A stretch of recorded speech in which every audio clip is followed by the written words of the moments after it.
Наргиз Карина Ержанқызы, алтын дуэтінің солистері, халықаралық республикалық ән байқауларының жеңімпаздары. Бос уақыттарында вокал, би, актерлік шеберлік сабақтарына қатысады. Телевизиялық жобалар мен әкесінің баласы атты фильмге түскен. Армандары ата-анасының үмітін ақтау және өнерге қызмет ету. Ендеше бүгінгі таң жарықтың қонағын қарсы алыңдар. Карина мен Наргиз.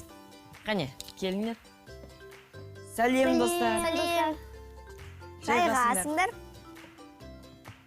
Біздің студиямызға қош келдіңдер. Рахмет. Қане, жайғасайық. Біздің студиямызды өздеріңді көргеніңізге қатты қуаныштымыз. Біз де өте қатты қуаныштымыз. Ал онда біз сұрақтарға көше берейік. Сендер қандай үйірмелерге барасыңдар? Актерлік шеберлік және де вокал. Түсінікті. Сонда сендер өнерге жақынсыңдар ма? Солай да айтуға болады. Кім сендерде өлең айтады? Біз бірге. Түсінікті. Дуэт қойсыңда. Түсінікті. Дуэттерің аты қандай? Алтын дуэті. Алтын дуэті. Ал сендер қай кезден бастап бірге өлең айтып бастадыңдар? Ол 2018 жылдан бастап бірге дуэт әнін айтып жүрміз, алтын дуэті. Жақсы, ал қандай ән орындайсыңдар? Тәуелсіз қазақтың қызымын. Және де? Мен қазақпын, ұстазым. Жақсы. Ал сендер дайындыққа қанша уақыттарыңды жұмсайсыңдар? Айтсақ, 5-6 сағат. Керемет. 5-6 сағат? Бір әнге ма? Бір әнге 1-2 сағат. Керемет. Түсінікті. Осы кезге дейін сендер облыстық, республикалық конкурстарға қатысыңдар. Солар туралы айтып беріңдерші. Мысалы, біз республикалық конкурсқа қатыстық, жарыстарға бардық. Және біз бірінші орын, екінші дәрежелі орын алдық. Халықаралықтан бірінші орын алдық. Германия елінің қатысушыларымен де жарыстық десек те болады. Наргиза, сол халықаралық конкурс туралы айтып берші. Қандай ән айттыңдар? Біз халықаралық конкурста мен қазақпын өлеңін айтып шықтық. Сол конкурстан біз бірінші орын алдық. Керемет, сендерді құттықтаймын. Рахмет. Ал басқа мемлекеттерде қанша қатысушы болды? Басқа мемлекеттерде, мысалы, 50 шақты. Біз ерте келіп қойғанбыз. Сонда көп уақыт жүріп, көп достарымызбен таныстық о жерде. Германия елінің қатысушылары, мысалы, бізге өз тілдерінің кейбір сөздерін үйретті десек те болады. Сосын тағы да біз ол кезде бірінші орын алдық, айта кетті. Германиядағы адамдармен тіл табысу оңай ма екен? Оңай дегенде, бірақ олардың тілдерін түсіну қиын. Жақсы, қызық екен. Осы уақытқа дейін көптеген байқауларға қатыстыңдар. Солардың ішінде қайсы қатты ұнады? Республикалық. Ол байқау қай қалада өтті? Алматы қаласында. Алматы қаласында? Ал несімен есте қалды ол байқау?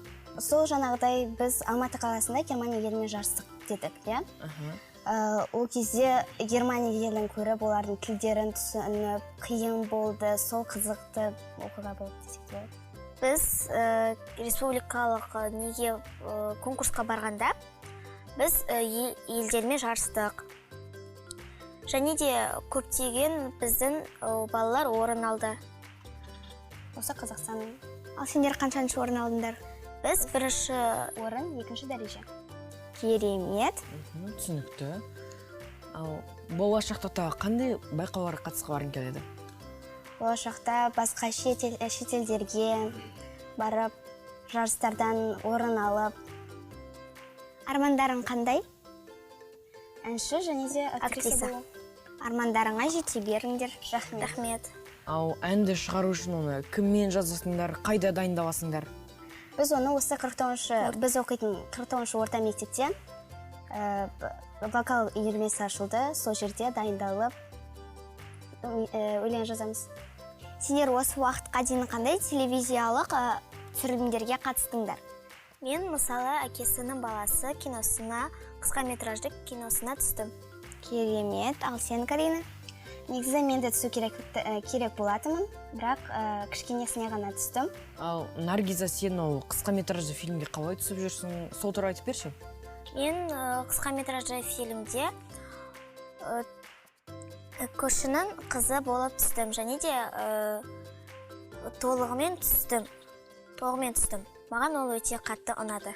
Ал фильмдерге түсу қиын болған жоқ па? Біз мысалға түнгі студия, дара бала деген бағдарламаларға барып, сыртында қалай түскенін көріп, бізде де сондай қызығушылық туып, біз актерлік шеберлікке қатыса бастадық. Және де киноға түстік. Түсуге қызығушылығымыз артты. Керемет. Ал сендер актерлік шеберге қай уақыттан бері қатысып жүрсіңдер? Негізі актерлік шеберлік 2017 жылдың қараша айында ашылды. Ал біз 2018 жылдан бастап қатысып жатырмыз. Жақсы.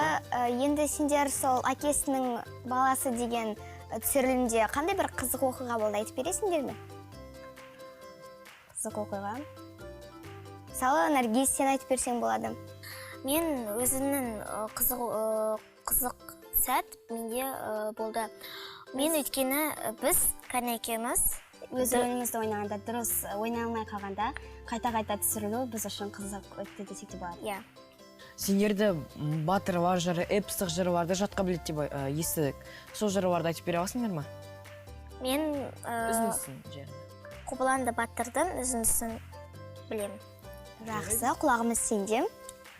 Кешегі өткен заманда дін мұсылман аманда, қара қапшақ қобыланда, атасы мұнын Тоқтарбай, халықтан асқан болды бай, байлығында есеп жоқ, айдалып балып жайылды, 4 түлік малдың бәрі сай. Ал Карина, сен білесің бе?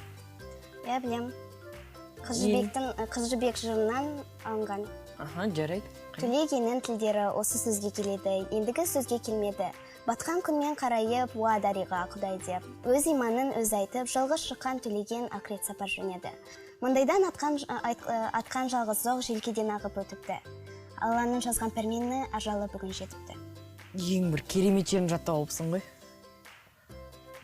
Болашақта та қандай әндерді жаттап, айтуды жоспарлап жатырсыңдар? Болашақта ағылшынша өлеңдер жаттап, Ағылшынша, мәссаған. басқа тілдегі өлеңдерді жаттап алу. Ал сендер бізге қандай өлең дайындап келдіңдер? Мектепке ме білім теңіз. Жақсы. Кезек өздеріңде онда.